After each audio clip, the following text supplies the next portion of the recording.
I read to you John chapter 5, the NIV version. The healing at the pool. Sometime later, Jesus went up to Jerusalem for one of the Jewish festivals. Now there is in Jerusalem near the sheep gate a pool, which in Aramaic is called Bethesda, and which is surrounded by 5 covered colonnades. Here a great number of disabled people used to lie, the blind, the lame, the paralyzed. One who was there had been an invalid for 38 years. When Jesus saw him lying there and learned that he had been in this condition for a long time, he asked him, "Do you want to get well?" "Sir," the invalid replied, "I have no one to help me into the pool when the water is stirred.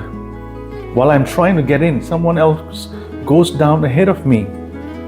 Then Jesus said to him, "Get up, pick up your mat and walk." At once the man was cured. He picked up his mat and walked. The day on which this took place was a Sabbath. And so the Jewish leaders said to the man who had been healed, "It is the Sabbath. The law forbids you to carry your mat." But he replied, "The man who made me well said to me, 'Pick up your mat and walk.'" So they asked him, "Who is this fellow who told you to pick it up and walk?" The man who was healed had no idea who it was, for Jesus had slipped away into the crowd that was there. Later Jesus found him at the temple and said to him, "See, you are well again. Stop sinning, or something worse may happen to you." The man went away and told the Jewish leaders that it was Jesus who had made him well. The authority of the Son. So because Jesus was doing these things on the Sabbath, the Jewish leaders began to persecute him. In his defense, Jesus said to them, "My Father is always at his work to this very day, and I too am working." For this reason, they tried all the more to kill him.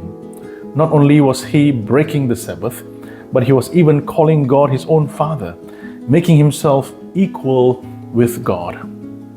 Jesus gave them this answer, "Very truly I tell you, the Son can do nothing by himself. He can do only what he sees his Father doing, because whatever the Father does, the Son also does. For the Father loves the Son and shows him all he does. Yes, and he will show him even greater works than these, so that you will be amazed. For just as the Father raises the dead and gives them life, even so the Son gives life to whom he is pleased to give it. Moreover, the Father judges no one, but has entrusted all judgment to the Son, that all may honor the Son, just as they honor the Father. Whoever does not honor the Son does not honor the Father who sent him. Very truly I tell you, whoever hears my word and believes him who sent me has eternal life and will not be judged, but has crossed over from death to life. Very truly I tell you, a time is coming and has now come when the dead will hear the voice of the Son of God, and those who hear will live. For as the Father has life in himself, so he has granted the Son also to have life in himself. And he has given him authority to judge because he is the Son of Man.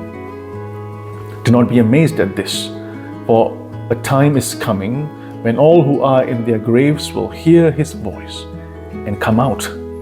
Those who have done what is good will rise to live, and those who have done what is evil will rise to be condemned. By myself I can do nothing. I judge only as I hear, and my judgment is just. For I seek not to please myself, but him who sent me. Testimonies about Jesus.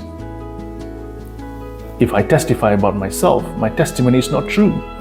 There is another who testifies in my favor, and I know that his testimony about me is true. You have sent to John, and he has testified to the truth. Not that I accept human testimony, but I mention it that you may be saved. John was a lamp that burnt and gave light, and you chose for a time to enjoy his light.